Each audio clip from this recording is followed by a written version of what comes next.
Welcome to the Cricket Betting Podcast with crickstats.ai. Welcome along. I'm Ed Hawkins.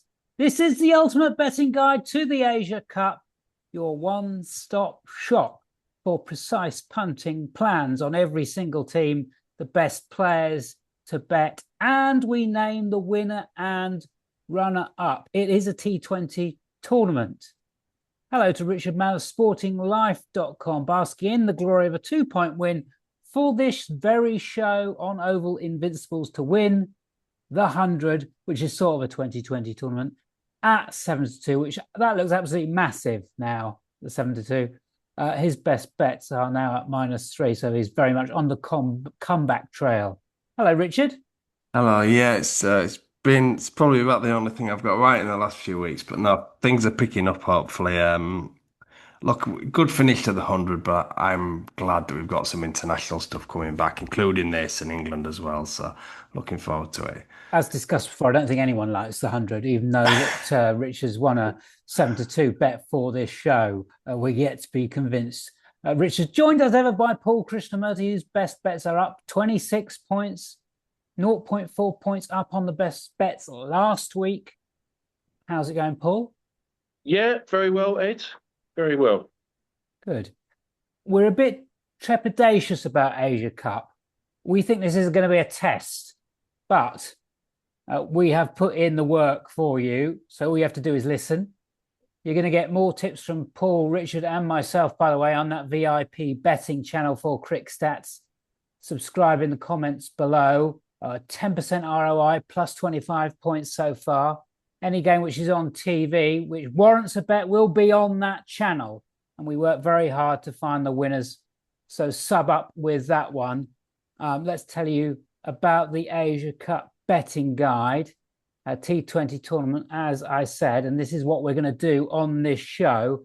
Team rankings, win rates, strengths and weaknesses, players to bet for runs and wickets for every team, including Hong Kong, UAE, and Oman. We're going to tell you who the guys to follow for those teams are because we put the work in. We're going to tell you how this tournament works because it's not straightforward and hugely important. We have the ground guide. This may well actually be the most important thing of this tournament. And because it's so important, we're going to go straight to it with Paul Krishnamurty because it may well shape how we bet on the outright market, which is coming up, those outright prices. Paul, highlights, lowlights of these venues. Not very many venues to look at, is it? No, we know them both very well from many, many years of competitions here in Abu Dhabi and Dubai. For the statistics, I've restricted it to the last 3 years of IL T20 form and a couple of T20 internationals. But I would just say that what we've seen in those anyway is not noticeably different from what we saw in the 2022 Asia Cup or the 2021 World Cup and a couple of years where the IPL was played here. So I think we'll get decent scoring at both grounds, but not necessarily big extremes. So first we'll get to Abu Dhabi. Now, this one is far likelier to produce an extreme score. 5 out of 33 games coming, first innings coming at 200 plus, which is a fair return. And you also get plenty of low scores. Although I would note that those generally come at the end of the season on tired youth pitches. And I wonder if there'll be enough games for that to even be a factor. So I think this probably is an overs ground in general. We could see certainly we have seen some very big scores here on occasion over the years. Also, I'd note there's no big toss bias at Abu Dhabi, 17-16 to chasers. So just look for the overs there. Now that is a stark contrast to Dubai, which has one of the most famous biases in cricket, 24-13 as a chaser. And if you're looking at afternoon matches, it's going to be even stronger than that because dew has just always been a massive factor. You may remember the World Cup in 2021. It really ruined the competition. I think a lot of us thought made it all about the toss. Broadly, this is a middling ground, right? There's not many extremes. 37 games in the sample, only 2 first innings at 200 plus, and only 2 scores at -120. So it's a middling ground. I think you'll see a lot of scores in the 160 to 180 region, pars around 170. But I think the real angle there is the chaser. If you've got a roughly even game, the toss is just hugely important. Right. We've got 19 matches in this tournament, Super Fours and finals in Dubai with that chase bias. So that's important, as presumably Super Fours and finals are going to be more competitive. What are the Super Fours? What are you talking about, Hawkins? I'm going to tell you. This is how the Asia Cup works. We've got 2 groups of 4. Group A, India, Pakistan, UAE, and Oman. Group B, Sri Lanka, Bangladesh, Hong Kong, Afghanistan. Now, the top 2 from those 2 groups go through to a Super Fours format. The top 2 in the Super Fours then meet in the final. As I said, those Super Fours and finals in Dubai with that bias that Paul's just described to you. So let's look at that Asia Cup winner market. This is the outright odds. India, 4-6 favourites to win a tournament. Bet365. Last, what was it, year and a half bit. I've done our stats this show from the start of the last T20 World Cup, which was 1st of June 2024. In that period to now, India win 86% of the time. That kind of explains that 4-6 price, doesn't it? Pakistan, second favourites, 5s, Hills, Betfred, BetMGM, Virgin Bet, Betway, 46% win rate in that study period. Sri Lanka next best, 15-2, Bet365, 10 Bet, Sky Bet, Power, Betfair Sportsbook, 35% win rate. Very low, surprisingly low. Afghanistan are 8-1, Hills, BetMGM, Virgin Bet, Betway, 62% win rate since the start of the last World Cup. Bangladesh, 20s, BetMGM, Virgin Bet, 48% win rate. So we're looking at those win rates. We could perhaps suggest that Sri Lanka are overrated. UAE 200 Betfair, Oman 250, Hong Kong 500 BetMGM, Virgin Bet. We mentioned those prices out of respect. We're going to go through each team group by group, telling you the strengths, the weaknesses. We'll tell you the players to follow. Richard, let's just have a look at that outright first of all.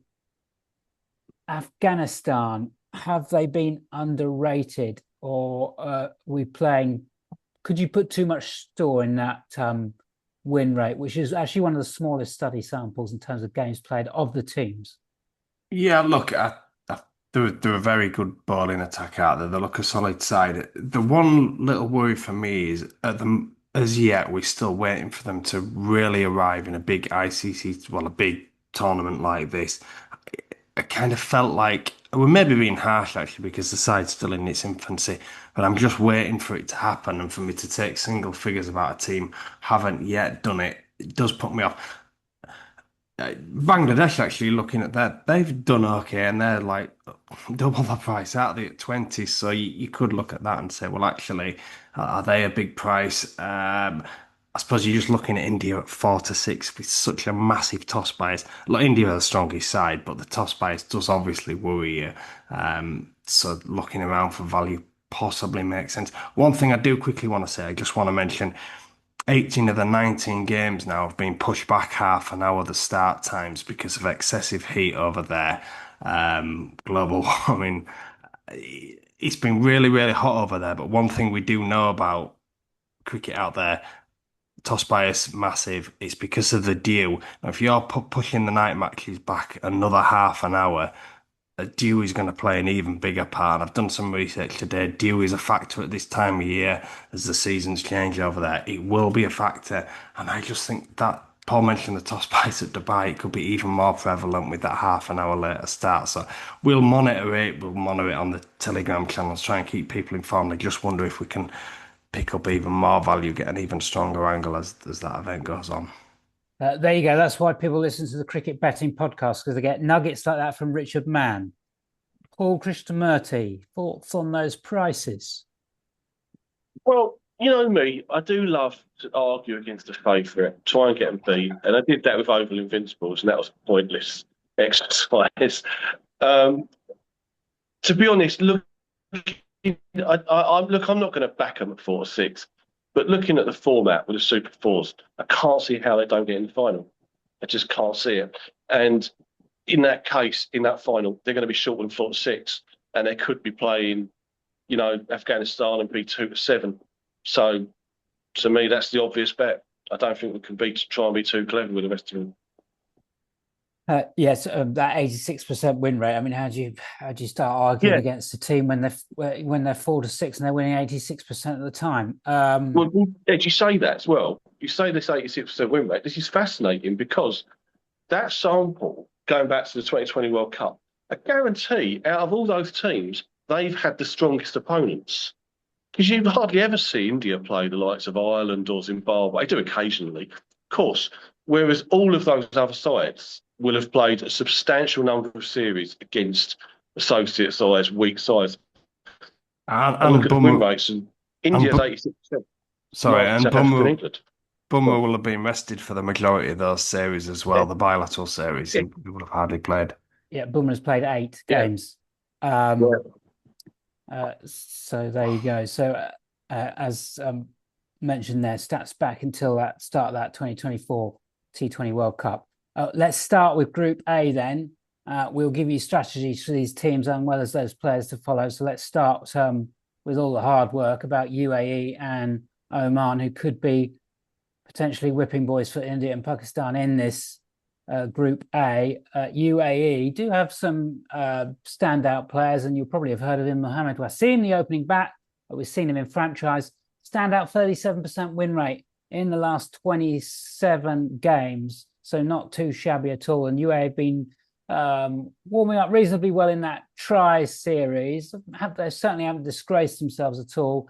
Another player to follow is the wicketkeeper batter Chopra, next best on that win rate for top bats, 18%, and a half century against Afghanistan on the day that we record. With the ball, it's a left armour. It's Juadullah, who hasn't played every game in that try series, win rate of 33% in the last 21. We do like a left armour with the white ball. Historically, they do go very well. Oman, Jatinder Singh, the opening bat, 33% top bat win rate in the last 15. We've got nothing with the ball. We're not going to put you away on a dodgy study period or low win rate for Oman top bowler. Potentially when these sides go up against each other, those win rates are going to be likely to be most trustworthy because obviously they're playing that kind of standard all the time. It's going to be a very big step up against India and Pakistan. Paul, we've got mismatches in Group A. How do you play a mismatch in T20? Well, I don't mind them really because I don't play the match shots that often anyway, T20. I think it's always a bit random. So I'm always prefer the side markings, the usual total runs, total sixes, player performance. One thing I would say that one market that does interest me a lot, I think might well be making some selections on this in the VIP, is the Bet365 handicap market. And I wonder if some other firms will follow them up on that, where they'll go plus or minus 4.5 wickets or 18.5 runs, that kind of thing, depending on whether you're spending or chasing. But I often think, especially when you're up against in the very one-sided games, there's a bit of value in that market. Just to sort of go back to the UAE, and you mentioned Mohamed Wasim and Joadullah, who clearly are their outstanding players. I mean, we haven't got any prices up yet, so it's hard to kind of say they might and well end up being valued. But what I would say, if they're too short, I'd be wary because they could get thrashed in these games against the big teams. I could see the top bat being one with 20 and the bowler, when they play India particularly, the bowler with 1 wicket. So I personally think with these little teams, when they're playing the big teams, we should really look at huge prices if there are available on them. Yeah, absolutely agree. Richard, is it extreme unders for Oman and UAE when they're playing India if batting first? Well, I think so, but I wouldn't expect too many gifts from the layers. I've actually got what Paul said written down, a match handicap. Paddy Power, Betfair Sports, but used to do the winning margin as well. I wish they'd bring that back. That was a brilliant market to bet on. One that interests me, I think top class spinners against these associate sides is always an angle I like to explore. that might be one for the man of the match marking. I was looking at some of Varun Chakravarti's numbers as well, India's spinner. 33 T20 international wickets. It's quite surprised to see 30 of them clean bowled, 13 of them, sorry, clean bowled, almost half clean, well, not quite half, but a good percentage clean bowled. And I think he bowled really straight against his associate sides. That might be an angle to explore in play next method of dismissal bowled. You've obviously got the other end as well, but Bummer likes to go for the stumps too. So maybe when those two are bowling in tandem, that might be something. Lovely stuff. Let's look at the main challengers in Group B then. First off, it's Pakistan 5-1 to win the title. They've got a 46% win rate since the last T20 World Cup. We rank them number 2 for batting power, and on bowling economy, they are 5th. Your top bats to follow is Siam Ayub at 23%, but you're not going to get anywhere near value on the markets with that. Maybe Salman Aga at a point behind. Top bowler is Mukim, 33%. Your possible 11 is Farhan, Ayub, Bakr Zaman, Salman, Hassan Nawaz, Mohammed Nawaz, Harris, Fahim, Afridi, Raf, and Mukim. 6th bowling option might be an issue here. We could see Salman Aga turning his arm over, so considering him on player performances. Richard, best ways to play Pakistan? Well, I think this is a better side than they were in previous years. They've really changed it up, haven't they? Aggressive. I think they've got big runs in them, but I'm just not convinced they'll get conditions for that to happen. But I think somewhere they'll give teams a thrashing, because I think the way they're playing now, they're a lot more aggressive than they were.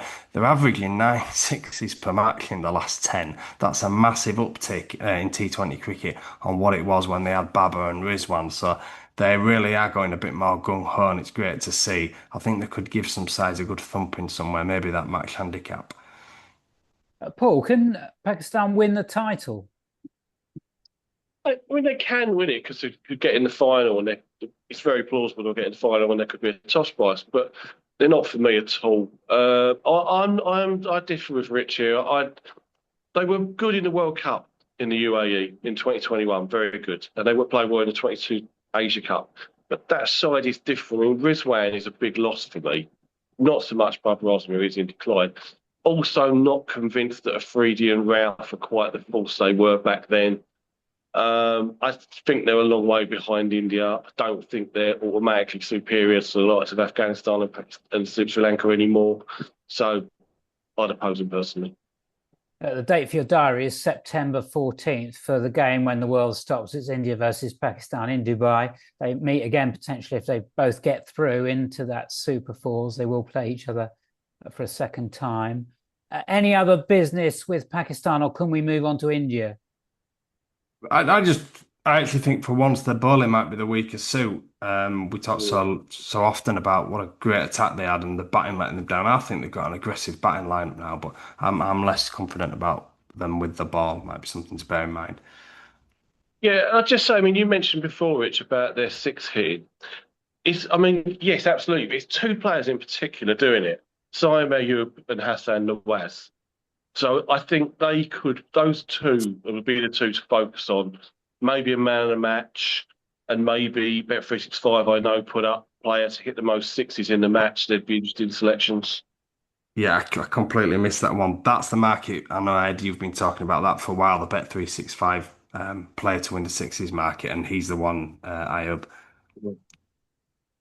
I think he won last time out in that try series. Keep an eye on Farhan as well on that one, who is incredibly inconsistent, but I think he's sort of about 1 in 4, 1 in 5 merchant. Don't forget, we name the winner and runner-up at the end of this show, and we'll be covering these Asia Cup games on our VIP channel. You've already heard some incredible nuggets from Paul and Richard about what we could be putting in there over the course of this tournament. We are making money, plus 10% ROI. Get subbed up in the comments. Let's talk about India then. 4-6 to win it with 365, 86% win rate there. 1 and 2 with bat power and bowling economy.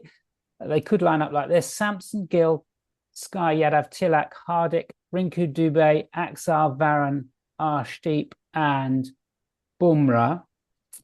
Top batsman to follow on that win rates since the 2024 World Cup is Hardik, 20% win rate. You're going to get way bigger than 4-1. Top bowler Richard Mann has already mentioned this name. It's Varun Chakravarti, 41% in those games. It's a big study period. Sky Yadav win rate down to just 10%. God, remember the days when we were backing him in almost every game with rates up in the 30s. Well, he's dropped off significantly. India's strike rate of 149 for these Asia Cup teams is way, way in advance of next best. And that's Sri Lanka at 125. India lost only one of the last 19 batting first. Paul, I've got this question lined up. You kind of already answered it. You can't really see him getting beat. So that was my question. Toss bias.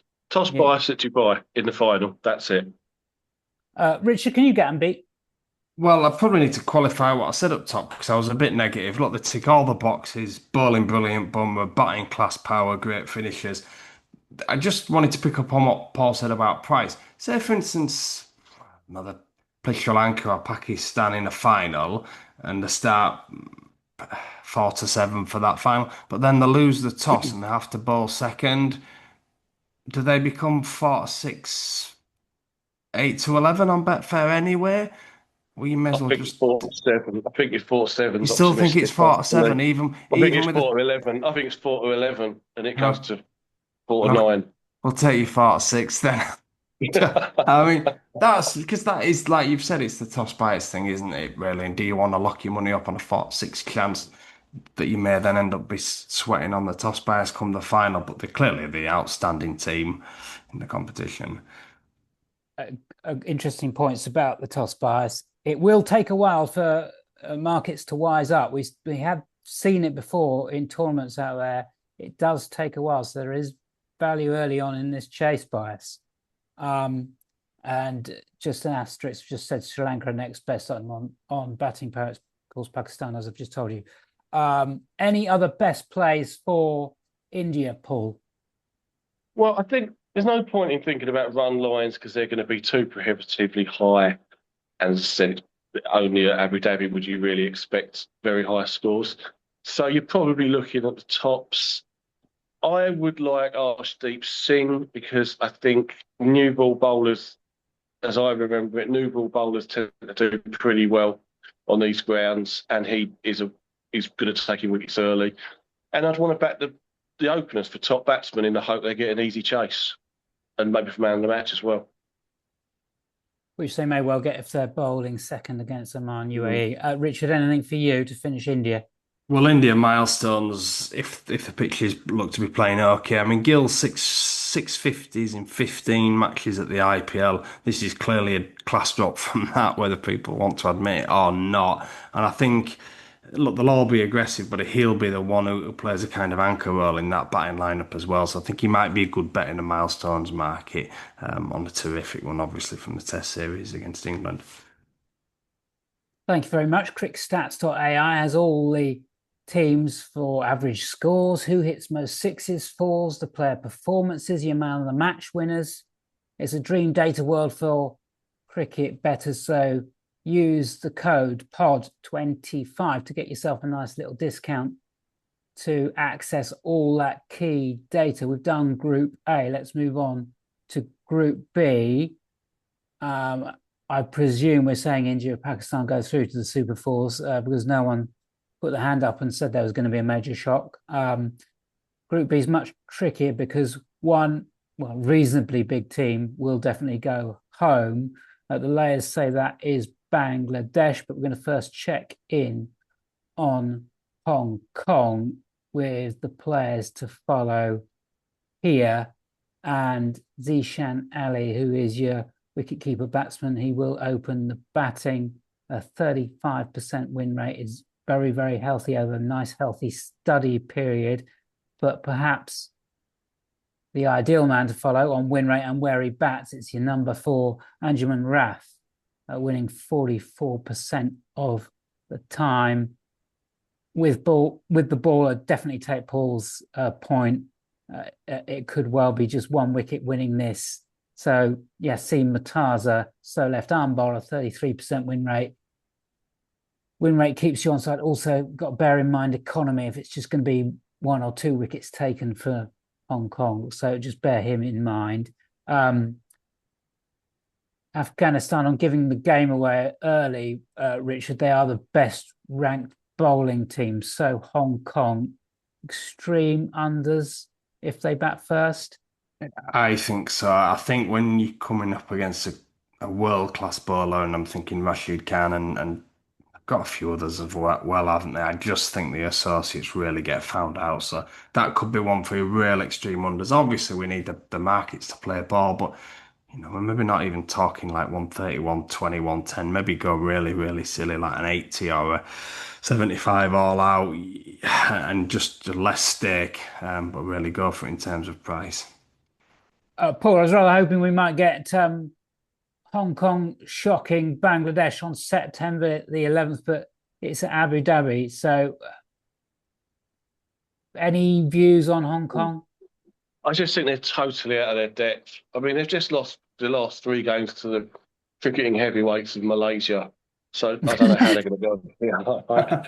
And I mean, if you're looking at, I think on this run, this is really interesting. Where will the run line be? Yeah, Because it shouldn't be 120. It should be 190, something like that, I think. it's really, I've been trying to sort of tie in my head what that's going to be and how do people who are going to put that money up. It's really interesting who. Mm. I'm just really interested to see how it goes. I think early on we might be able to sneak a bit of value there. I do, I really do. Yeah, so I've got a feeling somewhat that he might be able to get 120 plus, which is good. Great. Let's find out who makes it out of Group B. It'll be two from Afghanistan, Sri Lanka, and Bangladesh because we've written off Hong Kong, unsurprisingly. Bangladesh, 20 to 1 to win it, 48% win rate. They're third for batting power, they're fourth for bowling economy. Top batsman, Parvez, 18.7%. Yeager Ali, 13% win rate. We might get a bit of value on Yeager. I think the secret might be out with Yeager, though. Top bowler is very interesting. It's Rishad Hussain, 29%, but has been dropped by Bangladesh and wasn't bowling his full quota either.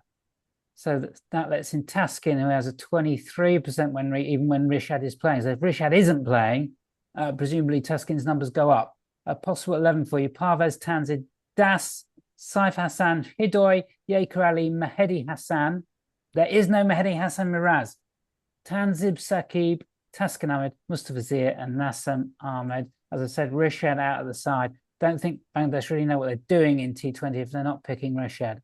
Bangladesh have lost 8 out of 13 chasing, which is something to consider with the toss bias in Dubai. Paul,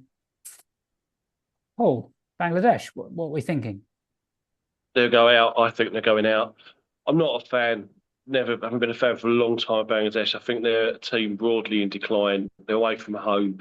And real massive negative is like the three players I probably like most in their squad generally: Reshad Hussain, Nazmul Hossain Shanto, Mahidi Hassan Miraz, all out. So, no, I think they're out. I mean, they lost to the UAE last year over here. So, extremely vulnerable. Very poor in the World Cup in 2021 when they were a better side generally as well. Richard.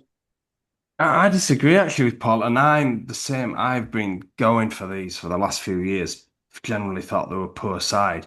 But I think the bowling's pretty good. I think Taskin, Mustafa Zia, they've got experience in the seam. They'll always offer something with spin.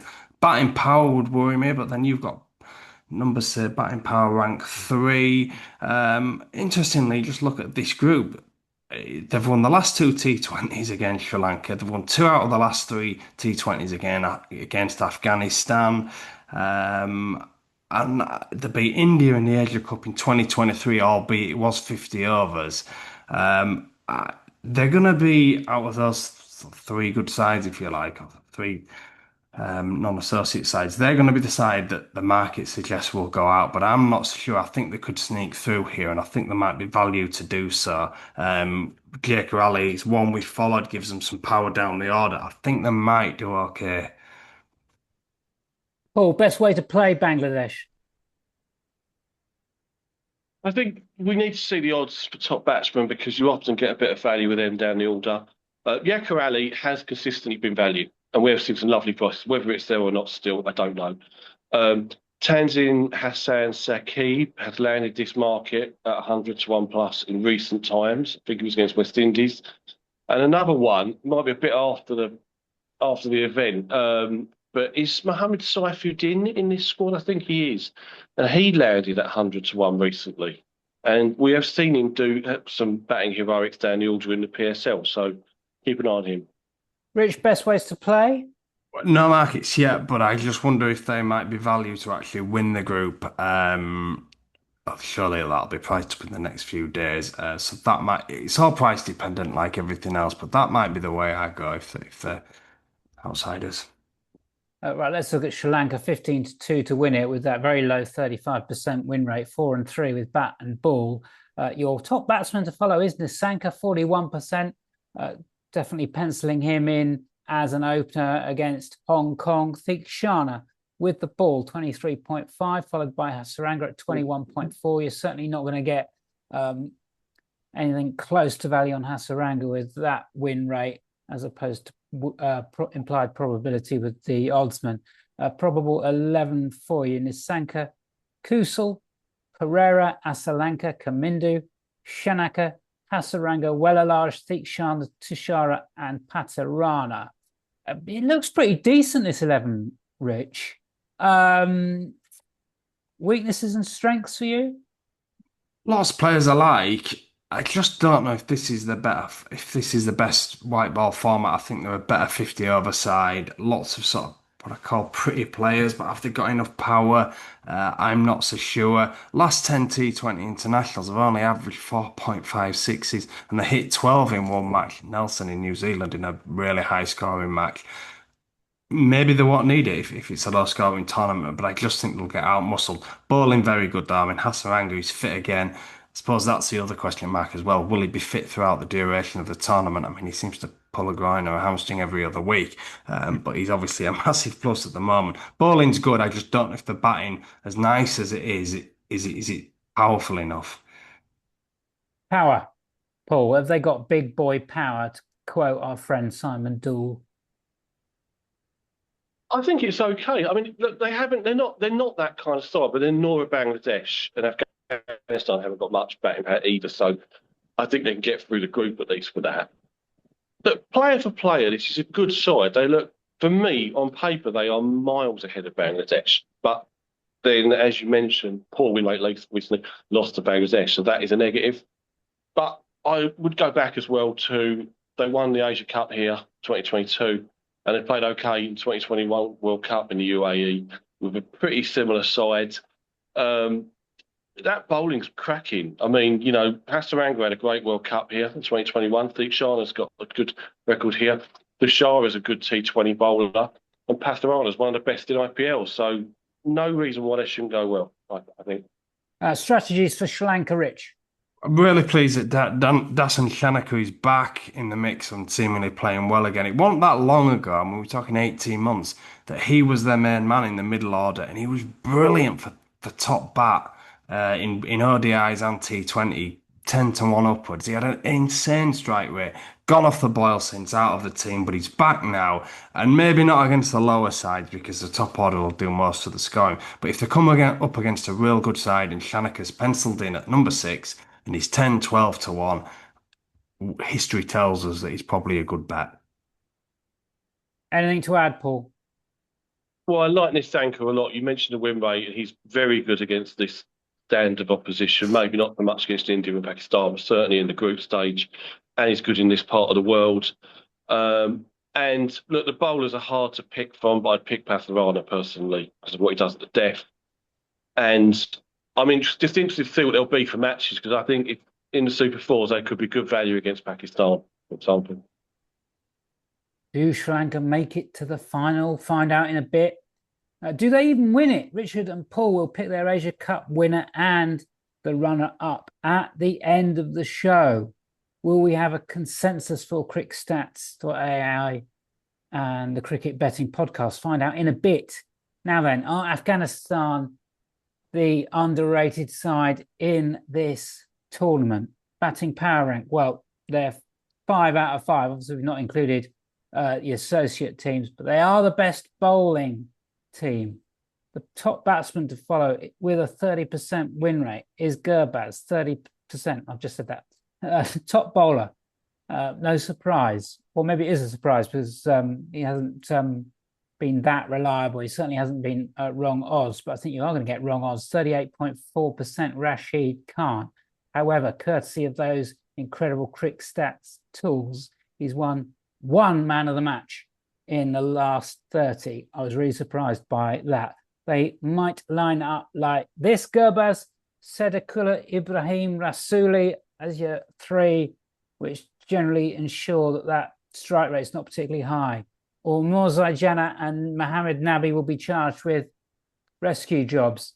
Sharafuddin is an all-rounder. Rashid Khan, Mujib, Faruqi. The fact that Sharafuddin is into this team means that Afghanistan recognise they are weak on batting. Noor Ahmed, Naveen ul Haq, Gazanfar don't get into my 11, which is ridiculous bowling depth. They've won 6 of their last 8 batting first, remembering that toss bias in Dubai. Paul, toss bias in mind, and this incredible bowling economy they've got. Do the pitches help them? Do they hinder them in terms of reducing that gap with batting power? What's the thoughts? It's a perennial question. I mean, historically, I always preferred bowlers over batsmen in T20. Yeah. But we've seen in the IPL that has changed, certainly over there. There's not going to be like the IPL, but not going to be those pitches, not going to be so many big scores. So I'm really on the fence about that. They are very good. I really like Afghanistan. Backed them a lot as outsiders in recent years. I wonder if the value's gone though. And one negative for me is Rashid Khan. You know, Rashid Khan is probably just not the force of old, and that could be a slight difference for them. So I think I prefer Sri Lanka in this group. Richard, is the batting too big a problem for you? It is for me. I think Paul summed it up well there, just about price, really. We were kind of on the train, weren't we, a few years ago because they were a massive price. And now you're looking at single figures for them to win a tournament with India and Pakistan in there. It just feels like we've missed the boat a little bit. I don't think this is the strongest white ball format. You look at someone like Zadran, who is a class player, massive fan of him, but I just don't think he's a natural T20 player. And there's a couple in there like that. It just at the prices, I'm happy to sit on the fence. Okay, how do we play them, Paul? My old friend Fazal Haq Faruqi, the star of the ILT20 top bowler. There you go, short and sweet from Paul. I presume that's top bowler in individual innings. And Richard, for you, what do we do with Afghanistan? A couple of words, really. I mean, not counting the cricket that's going on at the moment, but average sixes 3.5 in the last T20 internationals for Afghanistan. They don't hit a lot of sixes, so that's a safe play, whether you're doing them against another team or considering playing unders on sixes. And Rashid Khan, he's always too short in the top bowler market, but he's a cracking bet in the player performance markets because he can bat. He gives it a real bell, and his numbers just for player performance in recent T20 internationals outstanding. I won't go through it because there's stuff going on at the moment that Afghanistan are playing in a tri-series, but I think that's the way to play him in the player performance. Say he's mid-30s, you're looking for either 2 wickets or a wicket and a contribution with the bat, and he generally produces. So that's the way I'll be playing. There you go. Just to reinforce that point there as well, Rich, neither of these grounds are particularly hitting friendly at all. You know, the majority of games are less than 15. So be very interesting if they start pricing Afghanistan, Sri Lanka at 13 and a half, 16 or something, you know, when they're both poor. Yeah, I had a look, and Afghanistan were a low one. I can't remember the other side now, but there were some that are surprisingly low. You're almost thinking Mm. it's 50 over numbers, actually. Righty, that's your Asia Cup team guide done. You can listen to this every day for about 7 or 8 days because it starts September 9th. You've got all the time in the world to get all this data into your brain. The team guide, the strengths, the weaknesses, the players to follow, those key stats, the ground guide. Go and listen to it again. And more's galores on crickstats.ai. Sign up for all that brilliant data that we've highlighted throughout this show. Sign up for profits on the VIP channel as well, so you can bet safely and sensibly. Those are in the comments below. Now, who wins the Asia Cup? Who do they beat in the final? Paul Krishnamurty, tell me. India will beat Sri Lanka. India beat Sri Lanka for Paul. Do we have agreement, Richard Mann? On the first part, India, and then I'm going to chance my arm to beat Bangladesh. All right, there we go. Bangladesh, potentially the value with Richard. You get 20s for them to win it, and then you can perhaps do a bit of a trade out somewhere else. But look, there is consensus that India are going to win it. They are 4-6 with 3-6-5. As Paul said at the top of the show, if you can't find a reason to get a short-priced favourite beat, well, it suggests that the short-priced favourite isn't going to get beat. Sometimes that's just the way it plays. That's your Asia Cup winner named, the runner-up named for crickstats.ai. This has been the Cricket Betting Podcast. Do please give us love on the pod provider of your choice. Get subbed up on those Telegram channels. Use the code POD25 for crickstats.ai data. And we will be back again soon to tell you exactly what happens in the biggest cricket matches around the world. We'll see you next time.